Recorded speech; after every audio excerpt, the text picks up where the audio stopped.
Yes, mugamuti abalabi ba Uganda Mukamori, of course komyo namawulire amalala ku mukutu gwe gomo Uganda Mukamori. Of course subscribe on our channel, beera following up ku Instagram, Twitter ne Facebook, beera kutwala ensonga zino mu maaso.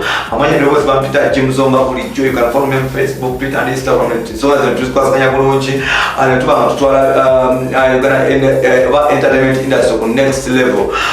Nakula esikuletedde mwana mawulire malala, sikuletedde mukyala mulala wata na sikuletedde muntu mulala okujjako omukyala bayita Rema Namakula. Oluvannyuma okuba nti engamba zibadde zitambula nti Rema Namakula abafuna obutakanya ne mwana muziko bayita Edisa Musuuza era nga lwekito babeewa mu ka break ate oluvannyuma ne badingana amawulire getufuna gatanula ku trading costs anywhere else okujja kuwano Uganda Mukamori.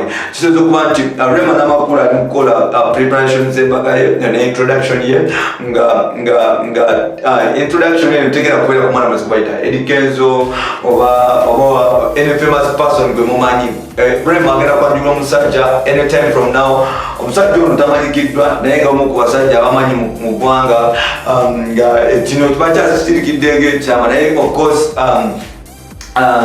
preparations genda mu maaso and anytime from now mujja kulaba nti Rema ayanjula akuba n'embaga omwezi mulala omwezi gula kubeera November this year ebibanga tebikyuseemu nnyo this year November Rema Namakula n'abanga akuba embaga n'aba mukuba embaga ate anaaba ayanjula omusajja we mu mbeera endala obuzibu bwa ku kirwaki Rema yazeewo Kenzo Lydia Jasmine abadde omu ku nsonga lwaki Rema ne Kenzo baawukanye ekyabagamba nti Rema abadde ayagala nnyo ssente ng'ate tayagala kuta ssente wa musajja we Edisa Musuuza kusobola okuba nti Rema ne Musuuza kitegeeza okuba nti bagenda bakita officially nga Rema saa zino togeera ali Namugongo ali mu kukola preparations z'embaga ze anytime from now tosuubira wedding so byebirifa ewa Rema Namakula tubagaliza birungi byereere simanyi ku Rema ne Musuuza ani aweninga simanyi oba decision ya Rema ntuufu naye waaye omwana akyali muto atali na mwandu omusajja